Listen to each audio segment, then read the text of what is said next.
2014 ఎన్నికల్లో మోడీ ప్రభుత్వం అధికారంలోకి వచ్చిన తర్వాత ఈ 11-12 సంవత్సరాల లోపల మొత్తం భారతదేశంలో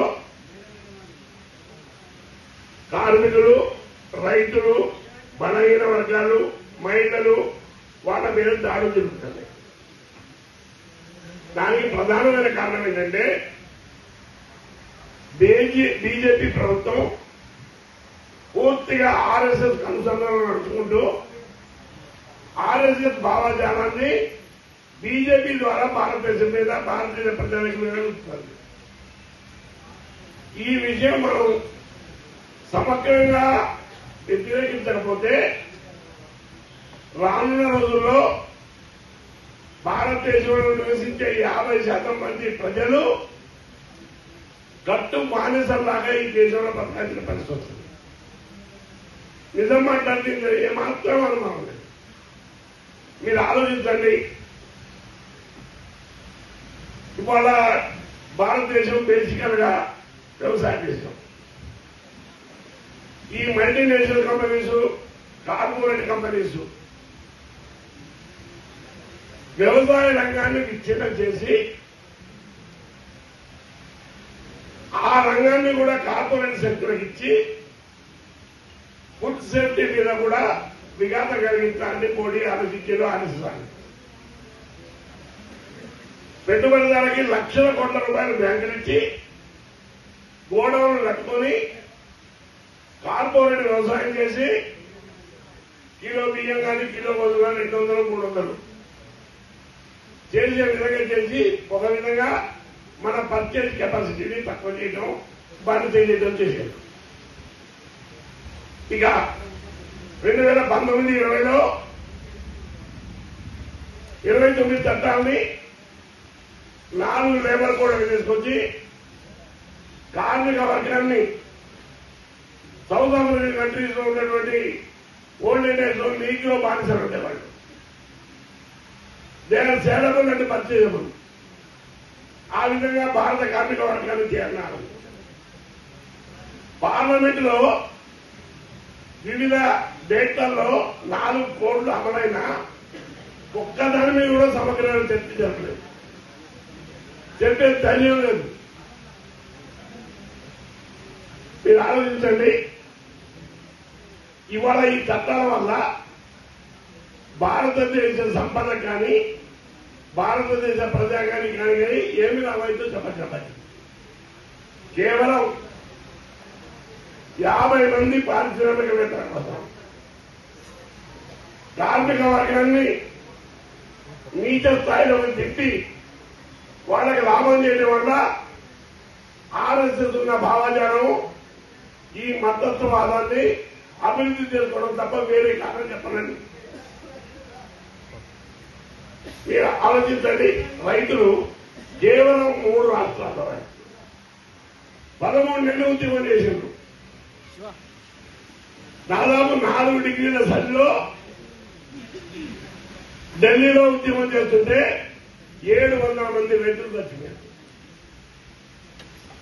అప్పుడు మోడీ గారు వచ్చి అన్కండిషనల్ అపాలజీ భారతదేశం చెప్పింది. తర్వాత పార్లమెంట్ లో అయ్యా రైతులు చచ్చిపోయారు, వాళ్ళ పేర్లు చెప్పండి, వాళ్ళకి నివాళులు అర్పిస్తుంటే మా దగ్గర 700 మంది రైతులు ఇష్టలేదనండి. సిక్కు శరణం లేకుండా మన గ్రామంలో ఒక చనిపోతే భర్తను తెచ్చిస్తుందని ట్రై చేస్తాం. 700 మంది ఉద్యమ రైతులు చనిపోతే మోడీ కనీసం లిస్ట్ ఇవ్వలేదంటే ఎంత వ్యతిరేక భావంతో మీరు ఆలోచించారు. ఇక బీజేపీ హిస్టరీ కానీ ఆర్ఎస్ఎస్ హిస్టరీ కానీ చెప్తే 1925లో ఆర్ఎస్ఎస్ పుట్టింది.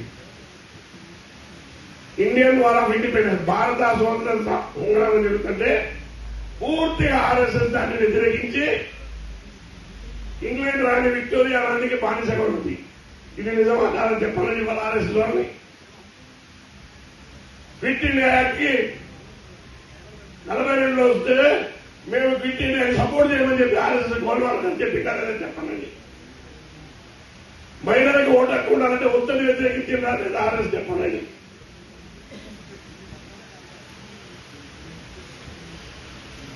రాజ్యాంగాన్ని అంబేద్కర్ రాసి పింగిరి వెంకయ్య గారు జారీ చేయడం తయారు చేస్తే రామ్లీలా మైదానంలో భారత రాజ్యాంగాన్ని భారత జాతీయ జెండాన్ని కాలబెట్టిన లేదా చెప్పాలండి.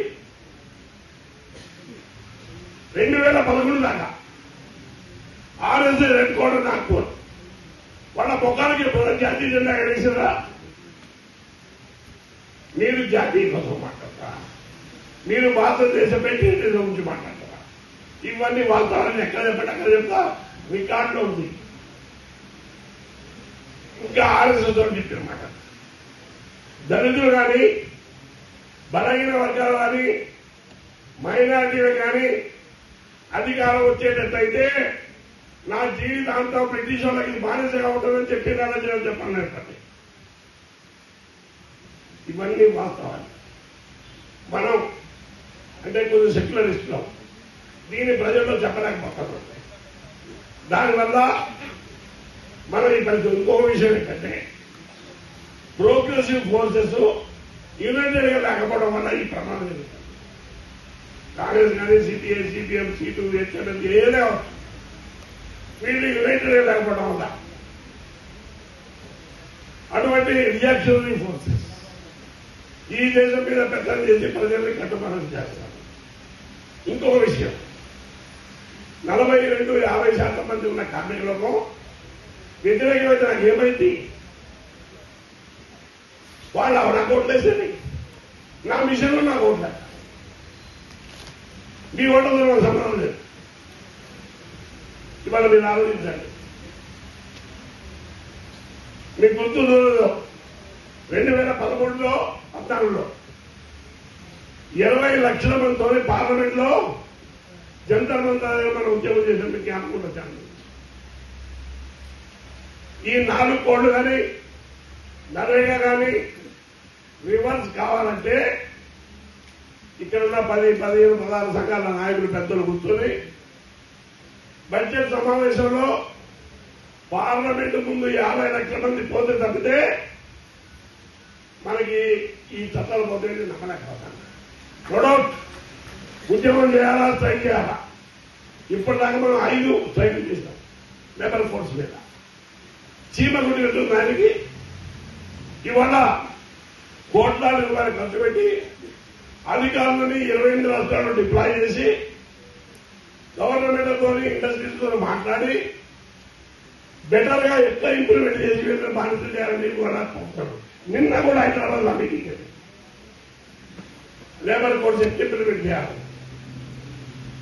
కాబట్టి సమ్మె చేయడానికి సమర్థనీయం. దానివల్ల ఏంటంటే నమ్మలేదు. నేను ఈ విషయం ఆల్ ఇండియా ఐటీ సభ్యులు సంజయ్ రెడ్డి గారు చెప్పినా, సార్ మీకు 10 సంఘాల మీద ఫెడరేషన్ ఉంది, ఆ సంఘ నాయకులు చెప్పండి, కొన్ని సంఘాలు చిన్నది కలుపుకోకపోతారు. తప్పు. చిన్న సంఘమైనా పెద్ద సంఘమైనా ఒక ఉద్యమం చేద్దాం అనుకున్నప్పుడు ఈ కేటగిరైజేషన్ అనేది కరెక్ట్ కాదు. వాళ్ళతో కలిసి పార్లమెంటు బడ్జెట్